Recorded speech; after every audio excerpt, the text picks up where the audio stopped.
Hi, today I'd like to talk about large silver coins at the end of the 19th century.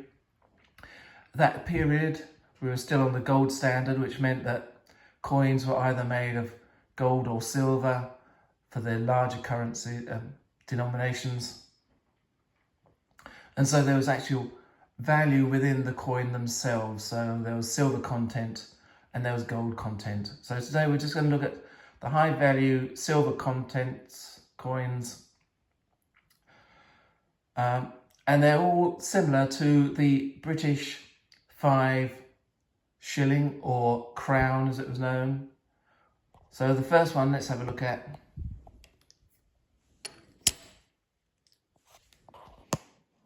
Is the 5 shilling or crown.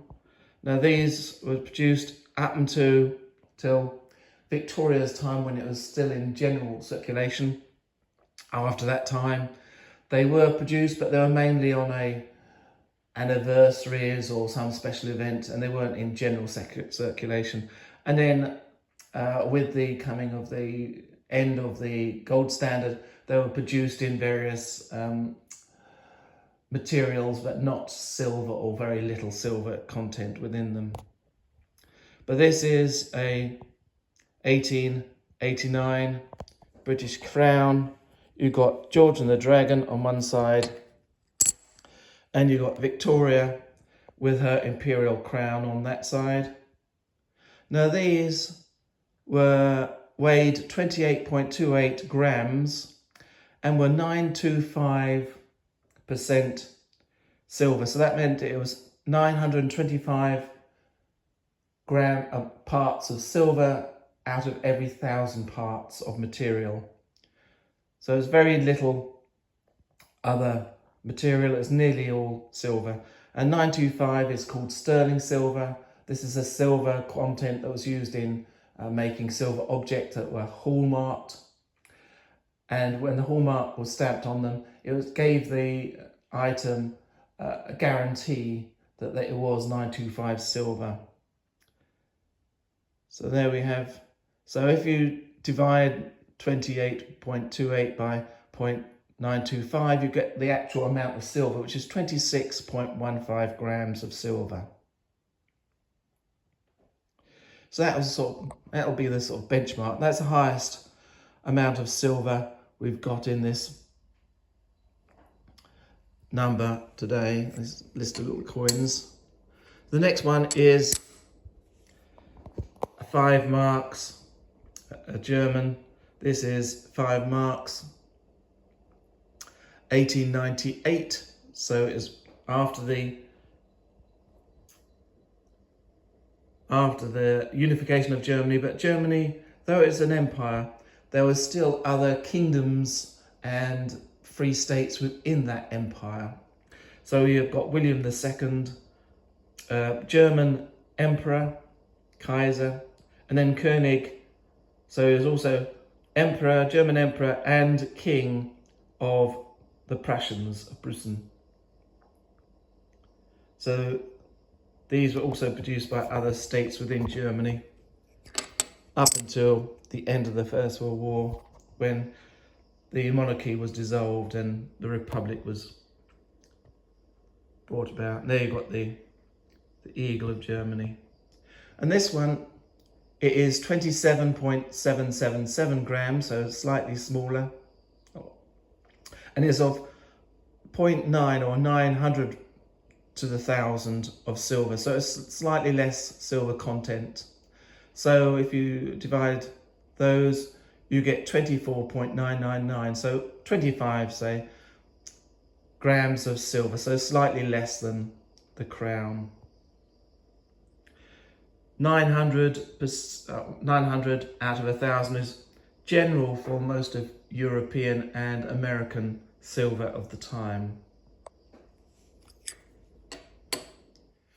Here we have the third in our list, the American dollar, Morgan dollar. This one's 1881. 26.73 grams, 900 out of 1,000 parts silver. So that gave you 24.057 grams of silver. So slightly less again,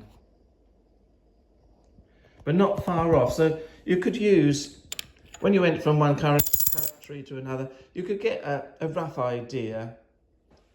So you could say that, 5 shillings was worth $1 or $4 to the pound. A crown was worth, or 5 shillings was worth 5 marks. It was worth 5 francs. It was worth 5 lira. It was worth 5 pesetas. So it was quite easy in a way to do exchange rates because they were quite easy. Here you've got the United States of America, $1. In God we trust, and the American eagle. And then on this one we've got the American motto.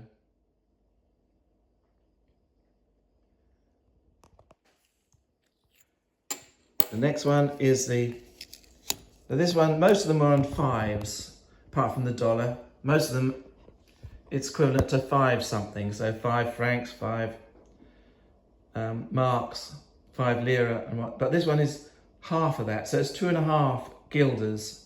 So that's equivalent to 5 shillings, as it were. This one is of 1869, a bit earlier, but even the British crown, the amount and weight of silver didn't vary from, at least the beginning of the 19th century. It was still the same weight and same amount. And as we'll see with the French coin, even though the France went from empire to monarchy to republic to, republic that twice, their coins, the weight and the fineness of the silver didn't change at all between those revolutions. It all stayed the same. So this one is Netherlands,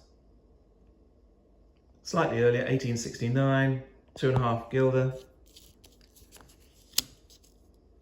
Now this had a weight of, then we got the King, Wilhelm. And there we have 25 grams, and this was slightly higher. This is actually the highest content because it's 945 parts to 1,000 of silver. So this is the highest quality actually of silver, but it's slightly less in weight. So only 25 compared with 28.8 in the UK crown.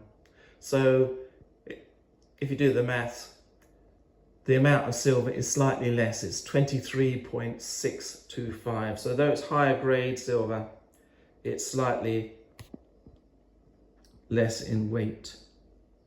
And so it comes down to number 4 in our list. Now we've got 4 items that are all the same. They're 25 grams and they're 0.9 or 900 parts to 1,000 of silver. So the first one is Italy. So this one is Italy, 1877, so not very long after the unification of Italy.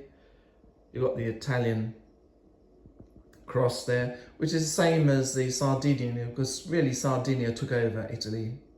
So you've got the Sardinian sort of cross there with a crown, 5 lira. And then you have Victor Emmanuel with a tremendous moustache and beard.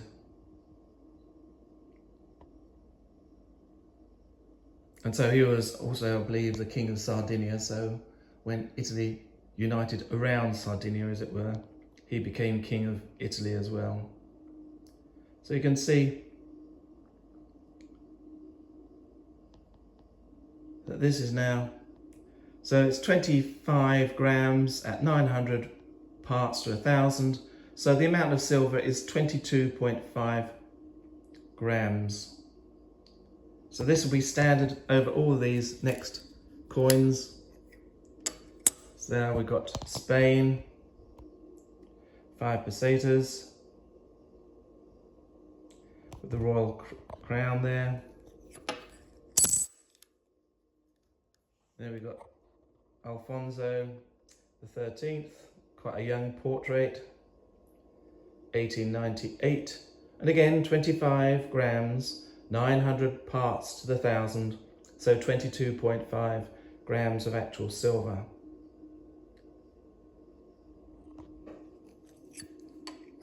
Now this one is Bulgaria, which has only started to become a kingdom again. It had been during the Middle Ages, then was taken over by the Turks. It was only in the latter part of the 19th century that Bulgaria got its full independence from Turkey, became a sovereign state.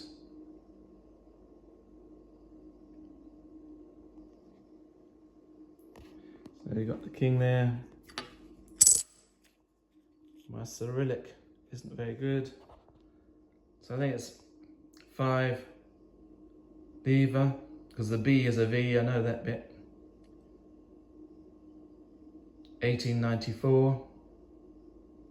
There was lots of trouble in the Balkans during that period, and that's where the First World War originated, in the conflicts between states within the Balkans. So again, it's 25 grams, 900%. So it's 22.5% silver. So even before the euro, there was a sort of a link between these various countries on their currency, because they were all the same. You could swap one for the other. So even in those days, it'd be easier even than today, because the dollar goes up and down, the euro goes up and down. But in those days, you had a very quite strong link between each of these various currencies. So here we've got France. Now France at this period, which is, let's have a look, 1874. Now this is not long after the Franco-Prussian War of 1870, where France was defeated by Germany. Germany was declared an empire and France became a republic. The empire ended and a new republic in France started. So we've got 5 francs, again 25 grams, again 900 out of 1,000 parts silver.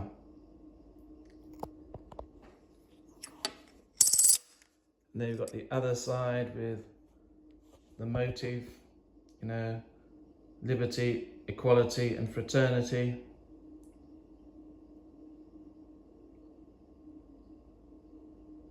So I hope that gives you an idea of how currency exchange is and the worth of silver was between the various countries of Europe and America, based on silver and gold. Now this didn't mean that everybody's living standards were the same. It meant just silver was. So a 5 shilling or a crown that could buy you, say, a bag of onions in England might buy you 2 bags of onions in Spain. So it's not the same as purchasing power. So your silver might go a lot further if you went down to Italy or Spain than it would if you went to Germany or America. So though they were linked as silver, they would have been separate. The amount that they could actually buy in each country might be different. So I hope that was of interest to you. Please give it a like, make a comment and subscribe. That all helps to boost my channel. And I'll come back to you with some more, I hope, interesting facts about coins and other items that I find of interest and hope you find of interest as well. So thank you very much for looking, and I'll see you again soon. Bye.